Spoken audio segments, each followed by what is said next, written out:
Hello student, चलिए आज हम देखते हैं प्रॉपर्टीज ऑफ मैट्रिक्स एडिशन, यानी आव्यूहों के योग के गुणधर्म।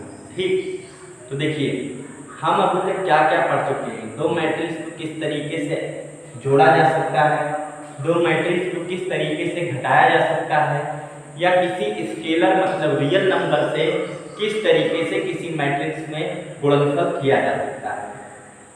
अब हम ये देखेंगे कि अगर दो आव्यूहों को हम जोड़ रहे हैं तो उनका योगफल कौन कौन सी प्रॉपर्टी का पालन करता है, कौन कौन सी प्रॉपर्टी को होल्ड करता है। ठीक, तो पहली प्रॉपर्टी है कॉम्यूटेटिव लॉ, यानी क्रम विनिमय नियम। ठीक, क्रम विनिमय नियम यानी मैट्रिक्स का योगफल जो है क्रम विनिमय नियम का पालन करता है। इसका मतलब क्या कि चाहे आप a प्लस बी लिखें, चाहे आप b प्लस a लिखें, बात एक ही है। ठीक, तो चूंकि प्लस के लिए एडिशन के लिए अगर हम बात कर रहे हैं तो बीच में प्लस आएगा। तो कॉम्यूटेटिव लॉ क्या है, a प्लस b बराबर b प्लस a, मतलब क्रम केवल आपको बदल देना है इसमें। ठीक, अब देखिए कैसे आप बताएंगे। तो हमने क्या माना है, let capital A and capital B are two matrix. ठीक, तो हमने मान लिया है कि कैपिटल A और कैपिटल B जो है वो दो मैट्रिक्स हैं। फिर सच दैट किस प्रकार से है कि कैपिटल A जो है उसका जो एलिमेंट हमने लिया है aij। अब aij का मतलब क्या कि जैसे ith रो और jth कॉलम जहां इंटरसेक्ट करेंगे वो एलिमेंट हमारा aij है, और उसका ऑर्डर कितना है m क्रॉस n, मतलब इस मैट्रिक्स का ऑर्डर है m क्रॉस n। फिर उसके बाद एक मैट्रिक्स हमने B लिया है जिसका जनरल एलिमेंट bij है, मतलब ith रो और jth कॉलम जहां इंटरसेक्ट करेंगे वो एलिमेंट bij होगा, और ऑर्डर कितना है इसका m क्रॉस n। ठीक, अब आपको बताया गया था दो मैट्रिक्स यहाँ पर a और b का योगफल किया गया है। तो दो मैट्रिक्स का योगफल तभी किया जा सकता है जब उनके ऑर्डर क्या हो, सेम हो। ठीक, तो इसीलिए यहाँ पे हमने दोनों m क्रॉस n की ही मैट्रिक्स ली है। ठीक, तो इसको हम क्या कहते हैं, इनको हम कॉम्यूटेटिव लॉ यानी क्रम विनिमय नियम कहते हैं। चलिए देखते हैं एग्जांपल से समझते हैं। ठीक, एग्जांपल के लिए जैसे हम मान लेते हैं कि किस तरीके से दिखाएंगे। a बराबर हम मान लेते हैं 1 2 3 4। a बराबर हमने एक मैट्रिक्स मान लिया। दूसरा b बराबर मान लेते हैं 1 9 2 11। ठीक, तो पहले हम a प्लस b निकालते हैं। तो a प्लस b निकालने के लिए पहले a को लिख देंगे, तो 1 2 3 4, बीच में प्लस लगाएंगे, और फिर b वाले को लिख देंगे, तो 1 9 2 11 इतना।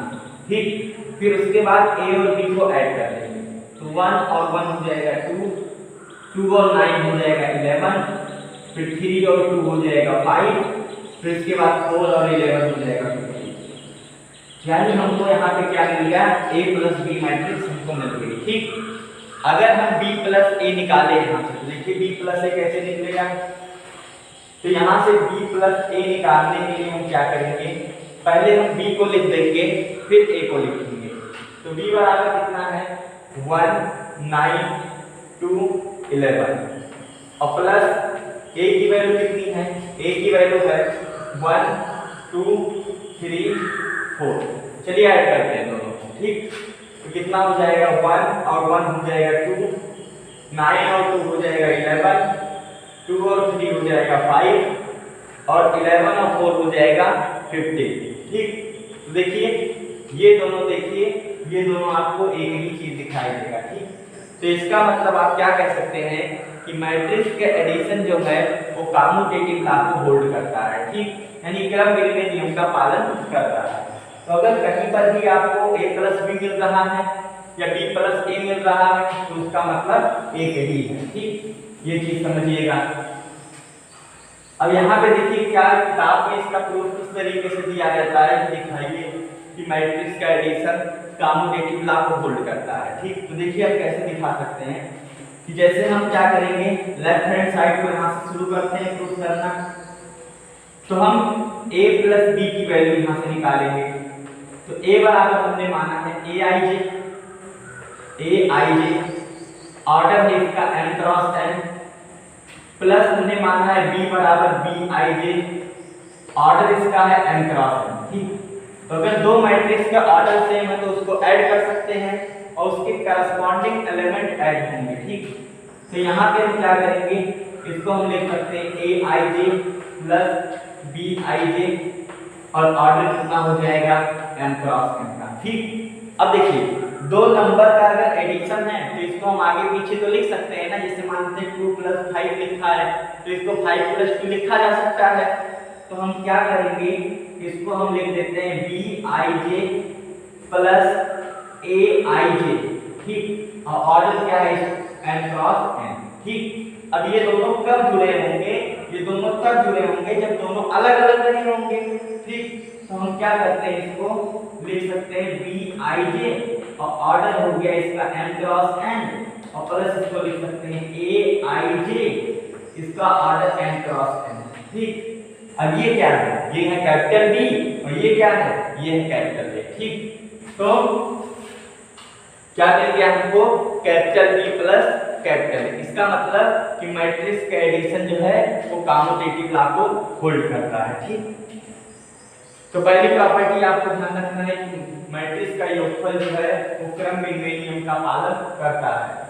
ऐसे दूसरी प्रॉपर्टी हम देखते हैं कि जो मैट्रिक्स का एडिशन है वो एसोसिएटिव लॉ का पालन करता है। ठीक, मैट्रिक्स का एडिशन जो है वो एसोसिएटिव लॉ का पालन करता है। चलिए देखते हैं। ठीक, तो एसोसिएटिव लॉ, एसोसिएटिव प्रॉपर्टी मतलब साहचर्य नियम। अब देखिए, तो एसोसिएटिव लॉ दिखाने के लिए हमें तीन मैट्रिक्स की आवश्यकता पड़ेगी। ठीक, तीन मैट्रिक्स की, तो हम क्या मान लेते हैं, capital A, capital B, capital C are 3 matrix. ठीक, हम मान लेते हैं कि capital A, capital B, capital C जो है वो तीन मैट्रिक्स यानी तीन आव्यूह हैं। ठीक, अब वो आव्यूह किस तरीके से डिफाइंड है उसको देखिए। A बराबर हमने मान लिया Aij, ऑर्डर क्या होगा, मान लेते हैं m क्रॉस n। ठीक, B बराबर मान लेते हैं, यहाँ पे जनरल एलिमेंट है Bij, ऑर्डर है m क्रॉस n। ऐसे तीसरी मैट्रिक्स मान लेते हैं C बराबर Cij, ऑर्डर है m क्रॉस n। ठीक, तो एसोसिएटिव लॉ क्या होगा कि पहले आप कोई भी दो मैट्रिक्स को जोड़ लीजिए। मान लेते हैं हमने A और B को जोड़ा, फिर जो रिजल्टेंट मैट्रिक्स आए उसको आप C के साथ जोड़िए। ठीक, उसको आप क्या करेंगे, C के साथ जोड़ेंगे। फिर उसके बाद अगले स्टेप में क्या करना है, अब B और C को जोड़िए। ठीक, B और C को जोड़ लीजिए। तो B और C को हमने जोड़ लिया, फिर जो आए उसको A के साथ जोड़ दीजिए। ठीक, ये चीज, तो ये है हमारा एसोसिएटिव प्रॉपर्टी। ठीक, ये है मैट्रिक्स की एसोसिएटिव प्रॉपर्टी। ठीक, तो ये तीन मैट्रिक्स के लिए अगर दी हुई है तो मैट्रिक्स के योगफल जो है वो साहचर्य नियम का भी पालन करता है। ठीक, अब इसको आप आसानी से दिखा सकते हैं। अगली प्रॉपर्टी है existence of additive identity. Existence of additive identity,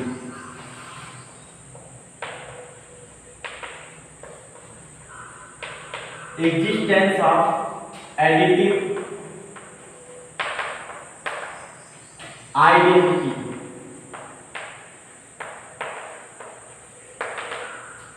यानी आव्यूहों का योज्य तत्समक। ठीक, इसको हिंदी में कहेंगे आव्यूहों का योज्य तत्समक। आव्यूहों का योज्य तत्समक।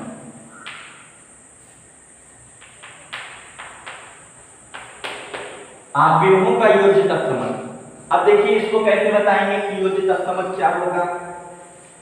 तो देखिए, जैसे मान लेते हैं, सोचिए कि अगर आपको कोई एक मैट्रिक्स दी गई है, अब आपसे कहा जा रहा है कि उसमें कोई ऐसी मैट्रिक्स जोड़िए कि हमें वही मैट्रिक्स मिल जाए।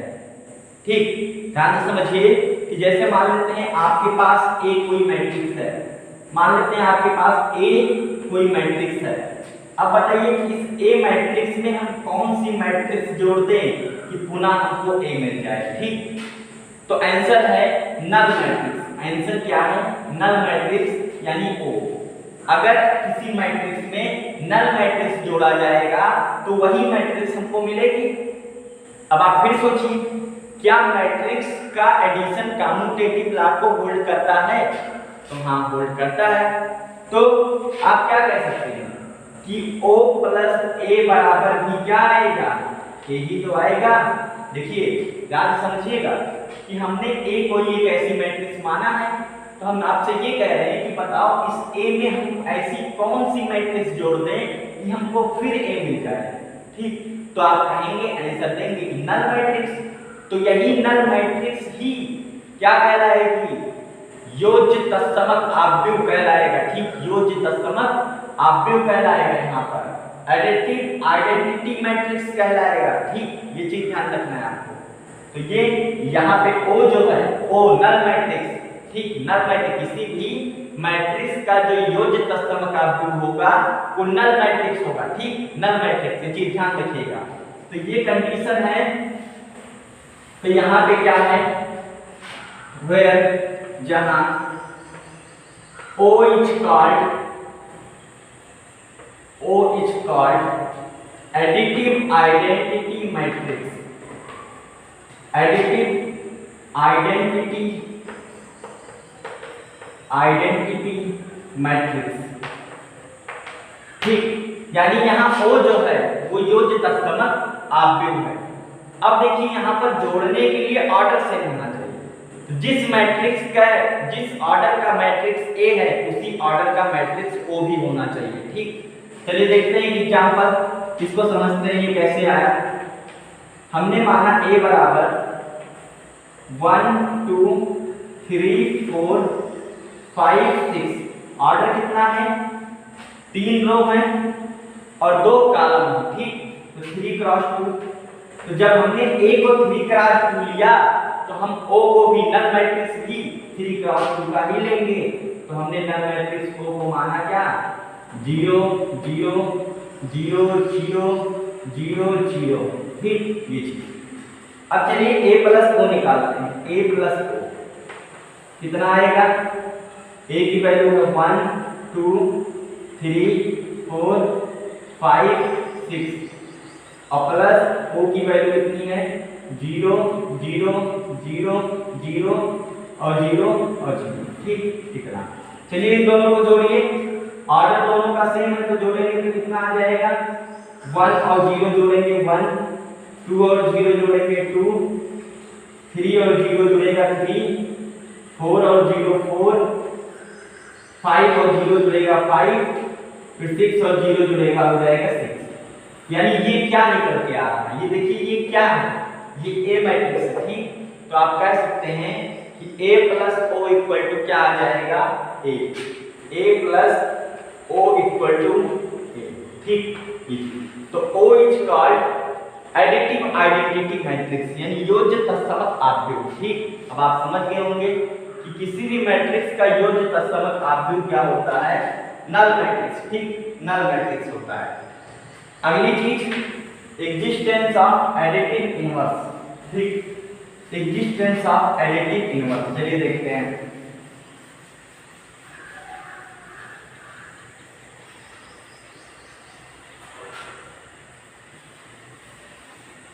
अब आगे हमको देखना है existence of additive inverse.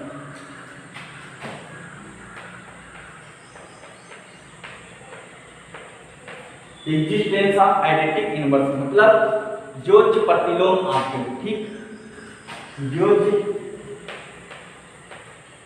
Inverse का मतलब प्रतिलोम, योज्य प्रतिलोम आव्यूह का अस्तित्व।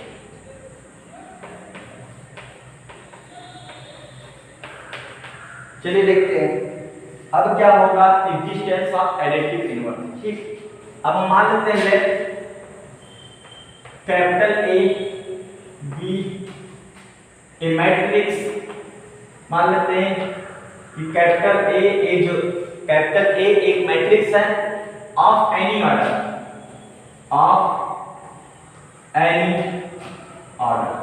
ठीक, किसी भी ऑर्डर की मान लेते हैं मैट्रिक्स है। तो देखिए क्या है, अब हम यहाँ पे लिखते हैं ए और यहाँ पे हम लिखते हैं नल मैट्रिक्स, ठीक, नल मैट्रिक्स। तो बताइए ए एक हमारे पास मैट्रिक्स है, तो इसमें क्या चीज ऐड कर देगा कि हमको नल मैट्रिक्स मिल जाए। ए हमारे पास एक मैट्रिक्स है, तो इस मैट्रिक्स में क्या चीज ऐड करते हैं कि हमको नल मैट्रिक्स मिल जाए।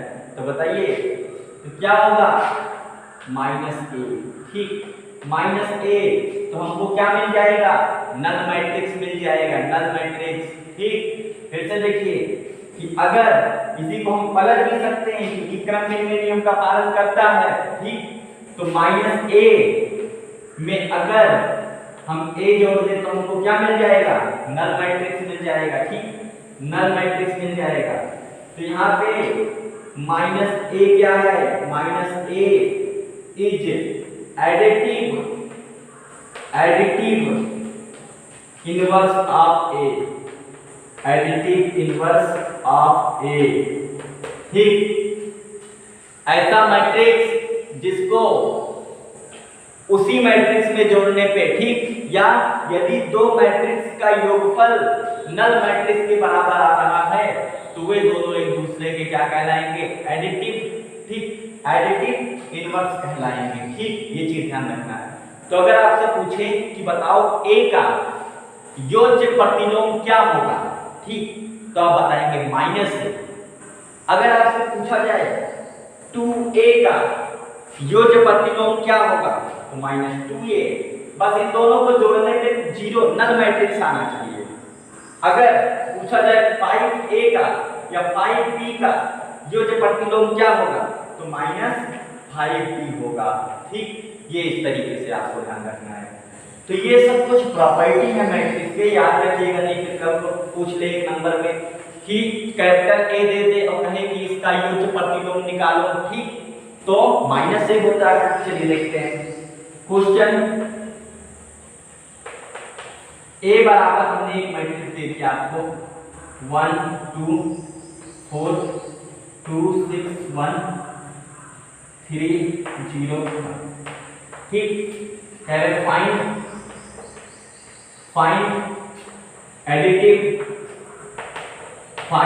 Additive inverse of A, additive inverse of A, मतलब ए का योज्य प्रतिलोम बताओ।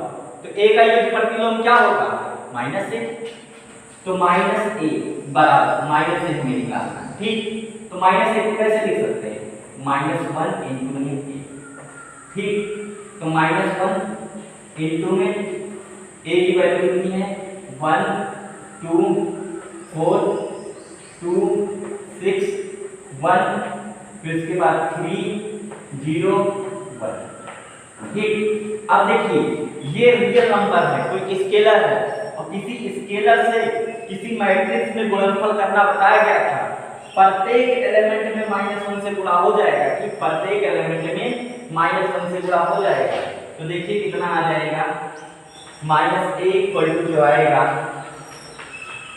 -a इक्वल टू ये हो जाएगा, प्रत्येक में -1 से गुणनफल करेंगे तो -1 -2 -4 फिर -2 -6 -1 फिर -3 0 फिर -1, ठीक, ये इतना हो गया। अब देखिए अगर -a और a को जोड़ दें तो क्या मिलेगा, पूरा 0 0 हो जाएगा, -1 और +1 0 2 -2 0, ठीक। तो ये सभी चीजें आपको ध्यान रखना है कि किस तरीके से क्या होगा, ठीक। तो प्रॉपर्टीज ऑफ मैट्रिक्स में आपने क्या पढ़ा, मैट्रिक्स का एडिशन जो होता है वो कम्यूटेटिव लॉ को होल्ड करता है, मैट्रिक्स का एडिशन जो है वो एसोसिएटिव लॉ को होल्ड करता है, एग्जिस्टेंस ऑफ आइडेंटिटी होल्ड करता है, एग्जिस्टेंस ऑफ इनवर्स होल्ड करता है, ठीक। चलिए आगे देखते हैं। तो अगला टॉपिक है क्या, properties of scalar multiplication of a matrix. ठीक, properties of scalar multiplication of a matrix मतलब कि अगर दो मैट्रिक्स दिए गए हैं या एक ही मैट्रिक्स दिया गया है और स्केलर मतलब कांस्टेंट यानी रियल नंबर दिए गए हैं तो उनका मल्टीप्लिकेशन कैसे करेंगे। ठीक, चलिए देखते हैं। तो हमने क्या माना कि माना ए और बी। ठीक, ए और बी दो ऑब्जेक्ट हैं और उनके ऑर्डर या क्लास n है। ठीक, और के और यह क्या है, दो स्केलर मतलब यहाँ पे कोई भी रियल नंबर वास्तविक संख्याएं हो सकती हैं। ठीक, तो अगर एक स्केलर k हो और दो मैट्रिक्स का योगफल a प्लस b ऐसे हो तो k का गुणनफल a में होगा प्लस k का गुणनफल b में होगा। तो ये हो जाएगा k प्लस kb। यहाँ पे अगर दो स्केलर k प्लस l हैं, यहाँ पे क्या है, अगर एक मैट्रिक्स है तो इस मैट्रिक्स का मल्टीप्लिकेशन इस स्केलर में होगा और इस मैट्रिक्स का मल्टीप्लिकेशन इस स्केलर में होगा। दोनों पे एक एक हम सॉल्यूशन नहीं करेंगे, केवल बस यहाँ पे एग्जांपल देखते हैं समझने के लिए कि एग्जांपल की अगर हम बात करें, जैसे मान लेते हैं दो मैट्रिक्स ऐसे दिया है। ठीक, मान लेते हैं यहाँ पे 2 है और यहाँ पे क्या है कि मान लेते हैं दो मैट्रिक्स दिया गया है इस तरीके से, एक 1 2 3 4। ठीक, इस तरीके से प्लस यहाँ पर है 0 1 2 6 और इसके बाहर मान लेते हैं इस तरीके से ऐसे दो लगाया हुआ है। ठीक, यहाँ पर अब आपको करना क्या है, इसको इसका सॉल्यूशन पूछ रहा है तो इसका मल्टीप्लिकेशन इसमें होगा और इसमें भी होगा। ठीक, तो देखिए कैसे हो जाएगा, 2 इंटू में 1 2 3 4। ठीक, प्लस यहाँ पर फिर ये होगा, ये हो जाएगा 2 0 1 2 6 ऐसे। ठीक, अब आपको यहाँ से हल करना आता है, इस दो का गुणा इसमें भी होगा, इसमें भी, इसमें भी, इसमें भी, इस दो का गुणा इसमें इसमें इसमें इसमें, फिर इन दोनों को जोड़ लीजिएगा। ठीक, तो ये इस नियम पे ऐसे आपको मिल सकता है कि कोई क्वेश्चन इस तरीके से दिखाई दे जाए। अब हम दूसरा वाला देखते हैं। जैसे मान लेते हैं दो स्केलर ऐसे मान लेते हैं अल्फा और बीटा है। ठीक, अल्फा और बीटा दो स्केलर है और यहाँ पे एक मैट्रिक्स आपको दे दिया 1 2 0 3। ठीक, अब इसका मल्टीप्लाई आपको करना है तो इसका मल्टीप्लाई होगा अल्फा, यहाँ पे 1 2 0 3। ठीक, इस तरीके से प्लस बीटा, ये हो जाएगा 1 2 0 3। ठीक, फिर उसके बाद कैसे सॉल्व करेंगे, उसके बाद इसका पूरे में गुणा होगा तो अल्फा 2 अल्फा फिर 0 3 अल्फा इस तरीके से, प्लस यहाँ हो जाएगा बीटा 2 बीटा फिर 0 3 बीटा इस तरीके से। ठीक, फिर आगे आपको जोड़ना आता है, अल्फा प्लस बीटा 2 कॉमन कर लीजिएगा, अल्फा प्लस बीटा 0 3 कॉमन करके अल्फा प्लस बीटा हो जाएगा। ठीक, तो इस तरीके से हमने देखा कि किसी स्केलर से किसी मैट्रिक्स में किस तरीके से गुणनफल किया जा सकता है। ठीक, अब हम आगे देखते हैं आगे की प्रॉपर्टी क्या क्या है। तो अगर आप जोड़ें इन सभी को तो आपको क्या मिल जाएगा, अल्फा प्लस बीटा यानी अल्फा प्लस बीटा 2 कॉमन कर लेंगे तो हमको मिल जाएगा 2 अल्फा प्लस बीटा, 0 प्लस 0 यानी 0 3 कॉमन कर लेंगे तो मिल जाएगा 3 अल्फा प्लस बीटा। ठीक, तो ये था स्केलर मल्टीप्लिकेशन। अब हम आगे देखते हैं कि क्या क्या हमें पढ़ना है। ठीक, चलिए अगला क्वेश्चन देखते हैं क्या कह रहा है।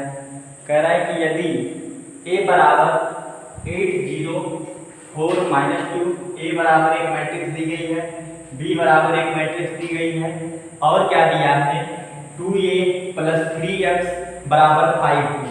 ठीक, तो x का मान ज्ञात कीजिए।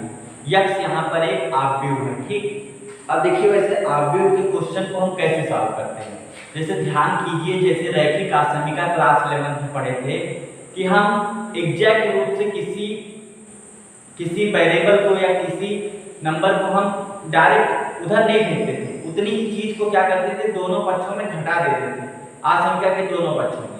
तो यहाँ पर भी हम वैसे ही करेंगे, लेकिन अगर हम इसको इक्वेशन मान करके करें तो भी आंसर में कोई फर्क पड़ने वाला नहीं है। ठीक, तो पहले हम इक्वेशन मान के हल करेंगे, फिर आपको ये भी बता दिया जाएगा कि हाँ मतलब किस तरीके से किताबों में हल किया जाता है। ठीक, कोई फर्क नहीं पड़ने वाला। देखिए हमें क्या है, सॉल्यूशन में बात करते हैं, हमें आरक्यूब एक्स की वैल्यू निकालनी है। तो हमें क्या चीज गिवन है, 2a plus 3x equal to 5b। तो यहाँ से अगर हम देखें 3x बराबर कितना हो जाएगा, 3x इक्वल टू हो जाएगा 5b माइनस में 2a। ठीक, इतना हो जाएगा। अब हम क्या करते हैं, सबकी वैल्यू रख देते हैं दोनों की। तो चलिए रख के देखते हैं। तो ये हो गया 5b की वैल्यू कितनी है, 2 माइनस 2 4 2, फिर उसके बाद माइनस 5 1, फिर उसके बाद में 2a है, तो ये हो गया माइनस में, ये हो गया 2, a की वैल्यू कितनी है 8 0, फिर उसके बाद 4 माइनस 2, फिर 3 6। चलिए देखते हैं, इसको सॉल्व करते हैं। तो इसको सॉल्व करने से पहले इस 5 का मल्टीप्लाई प्रत्येक एलिमेंट में होगा और इस 2 का मल्टीप्लाई प्रत्येक एलिमेंट में होगा। ठीक, तो चलिए देखते हैं। तो 5 का मल्टीप्लाई 2 में करेंगे, ये हो जाएगा 10, यहाँ पे हो जाएगा -10, ये हो जाएगा 20, ये हो जाएगा 10, ये हो गया माइनस में 25, ये हो गया 5, इतना। अब देखिए, अब यहाँ पे आप कई तरीके से कर सकते हैं। चाहे आप -2 का मल्टीप्लाई कर लीजिए तो यहाँ प्लस बचेगा, तो बाद में ऐड कर लीजिएगा। चाहे आप 2 का मल्टीप्लाई करेंगे तो आपको सब्ट्रैक्ट करना पड़ेगा, घटाना पड़ेगा। ठीक, चाहे जैसे करिए। तो हम मान लेते हैं कि हमने क्या किया, यहाँ से 2 का केवल मल्टीप्लाई करना है। ठीक, 2 का मल्टीप्लाई कर रहे हैं, तो देखिए क्या बचेगा यहाँ पे माइनस। ठीक, तो हमने 2 का केवल मल्टीप्लाई किया, तो यहाँ पे कितना हो जाएगा, ये 16। 2 का मल्टीप्लाई इसमें करें तो ये 0, फिर 2 का मल्टीप्लाई करेंगे तो ये हो जाएगा 8, 2 का मल्टीप्लाई करेंगे तो ये हो जाएगा -4, फिर उसके बाद 2 का मल्टीप्लाई करेंगे तो हो जाएगा 6, 2 का केवल मल्टीप्लाई करेंगे हो जाएगा 12। अब यहाँ पे देखिए बीच में घटाने का चिन्ह है तो घटा देते हैं। देखिए तो ये हो जाएगा 10 माइनस, देखिए माइनस लगा हुआ है, इस पूरे के आगे ये माइनस लगेगा। ठीक, तो 10 और फिर माइनस में 16। अब यहाँ पे है -10, माइनस इसके आगे लगेगा तो -2, फिर उसके बाद यहाँ पे 20, माइनस इसके आगे लगेगा -8, फिर यहाँ है 10, माइनस इसके आगे लगेगा माइनस में -4। ठीक, फिर उसके बाद यहाँ पे माइनस में है 25, फिर माइनस इसके आगे लगेगा -6, यहाँ है 5 माइनस, ये हो जाएगा 12। चलिए आगे इसको सॉल्व करते हैं, देखते हैं कितना आता है। तो 3x इक्वल टू हो जाएगा 10 में से 16 घटेगा -6, ये हो गया -6, फिर -10 यहाँ पे हो जाएगा, फिर 20 में से 8 घटेगा तो हो जाएगा 12, फिर माइनस माइनस प्लस हो जाएगा तो हो जाएगा 14, फिर उसके बाद -25 और -6 -21 हो जाएगा, फिर उसके बाद 5 माइनस 12 कितना हो जाएगा -7, 5 में से 12 घटेगा -7। ठीक, लेकिन हमें तो x के वैल्यू निकालना था, तो कैपिटल X बराबर हो जाएगा 1/3, दोनों बच्चों में 3 से भाग करेंगे तो हो जाएगा -6 -10 और यहाँ पे हो जाएगा 12, यहाँ हो जाएगा 14, इधर बचेगा -31, इधर बचेगा -7। तो अब 3 से देखिए, आप ऐसे कह लीजिए कि प्रत्येक टर्म में 3 से डिवाइड करेंगे या 1/3 से मल्टीप्लाई करेंगे। ठीक, कुछ भी कह सकते हैं आप। तो देखिए x बराबर इस 1/3 का गुणा प्रत्येक टर्म में होगा, तो हो जाएगा -6/3, इसके नीचे आएगा -10/3, इसके नीचे आएगा, ये हो जाएगा 12/3। फिर उसके बाद में अगले वाले टर्म के नीचे आएगा 14/3। इसके नीचे आएगा माइनस में 31/3। फिर इसके नीचे आएगा माइनस में 7/3। इतना। अब ये कैंसिल हो जाएगा, ये भी कैंसिल हो जाएगा, तो देखिए कितना आएगा, x बराबर ये हो जाएगा 3 दूना 6 -2 माइनस में 10/3। फिर उसके बाद में यहाँ पे 4 बचेगा। फिर उसके बाद यहाँ पे 14/3 हो जाएगा माइनस में 31/3। फिर यहाँ पे माइनस में 7/3 बचेगा, ठीक, माइनस में 7/3। तो ये हमें मिल गया नया मैट्रिक्स, जो हमसे कहा था कि फाइंड करिए कैपिटल एक्स का वैल्यू, ठीक। तो इस तरीके से आप फाइंड कर सकते हैं। जो चीज आप ना समझ पाए हैं वो वीडियो को पीछे करके कि ठीक आप क्या कर सकते हैं, दोबारा देख सकते हैं।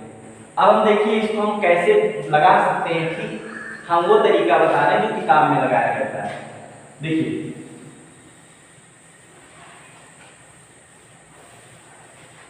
जैसे यहाँ पे आप कर सकते थे कि ये इक्वेशन आपको दिया गया है, ठीक, ये इक्वेशन दिया गया है, दोनों पक्षों में 2a घटा दीजिए, लेकिन ये प्रोसेस लंबा पड़ेगा, आप ऐसे ही लगाइएगा।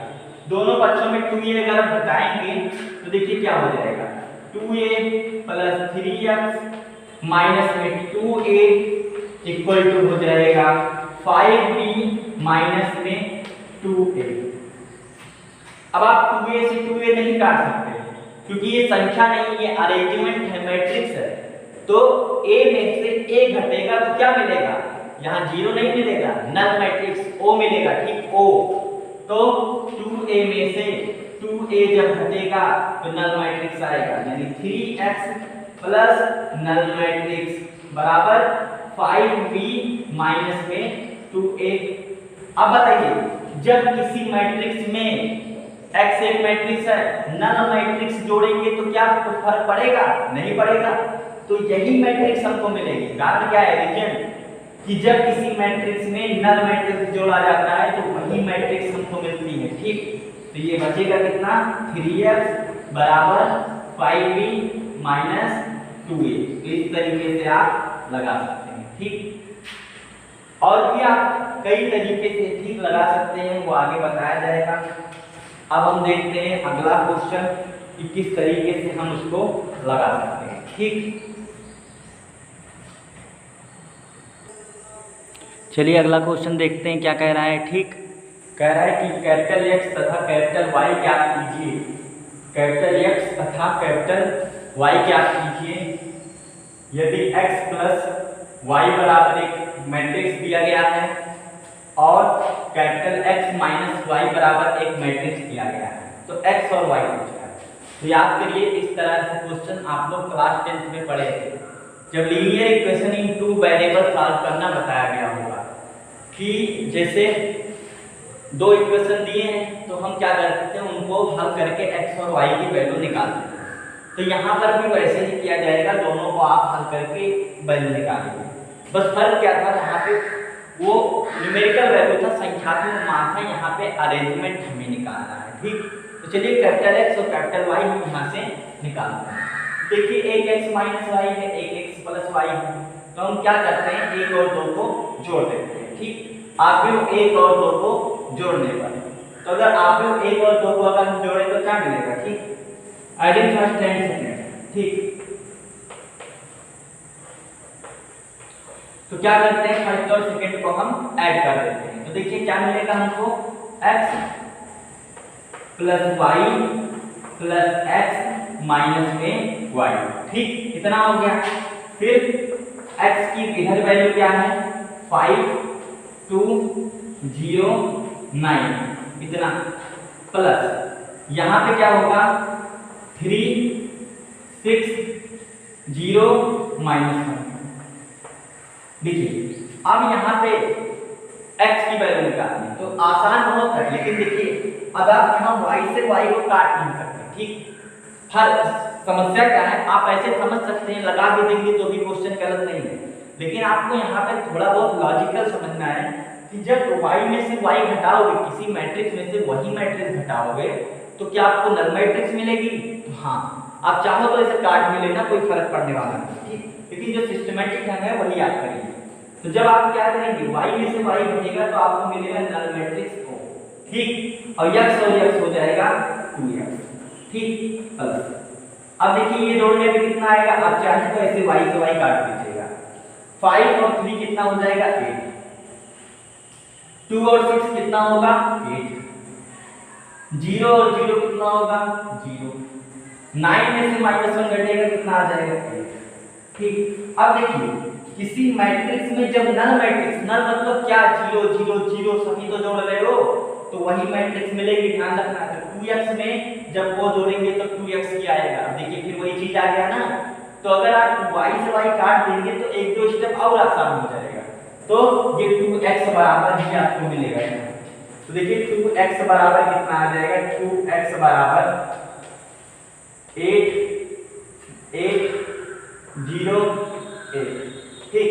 अब यहाँ से x की वैल्यू निकाल लेते हैं, x क्या होगा, x बराबर देखिए कितना आ जाएगा 1/2, ठीक। 1/2 ये हो जाएगा 8 8 0 8, ठीक। अब इस 1/2 का भाग इसमें होगा गुणा, इसमें भी गुणा होगा, इसमें भी गुणा होगा, इसमें भी गुणा होगा, ये 2 का भाग प्रत्येक टर्म में होगा।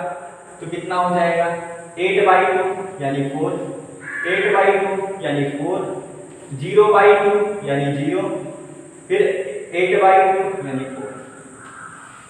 तो ये हमको x मिल गया, ठीक। अब देखिए कि अगर आपको y चाहिए तो आप चाहे क्या करिए, इन दोनों को सब्ट्रैक्ट कर दीजिए, घटा दीजिए, ठीक। चाहे आप क्या करिए, x के वैल्यू इक्वेशन फर्स्ट में रख दीजिए, ठीक। तो आप ये भी कर सकते हैं, आप घटा भी सकते हैं। तो चलिए कैपिटल X का वैल्यू 1 में रखने पर, चलिए हम यही यूज कर ले रहे हैं, वैल्यू पुट कर दे रहे हैं। तो देखिए कैपिटल X बराबर है कितना 4 4 0 4 प्लस 1, और ये है कितना 5 2 0 9।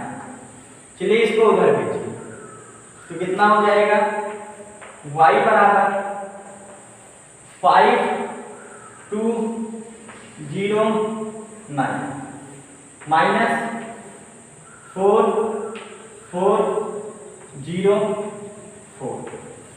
चलिए घटाते हैं, देखिए घटाने कितना आ जाएगा, 5 में से 4 घटेगा 1, 2 में से 4 घटेगा -2, 0 में से 0 घटेगा 0, 9 में से 4 घटेगा 5। तो ये है हमारा y का वैल्यू, ठीक। तो हमने देखा कि जो आपको उस तरीके से दिए हैं तो हम कैसे x और y की वैल्यू निकाल सकते हैं, ठीक। चलिए आगे देखते हैं। चलिए अगला क्वेश्चन देखते हैं क्या कह रहा है। निम्नलिखित समीकरण से x तथा y के मानों को ज्ञात कीजिए, ठीक।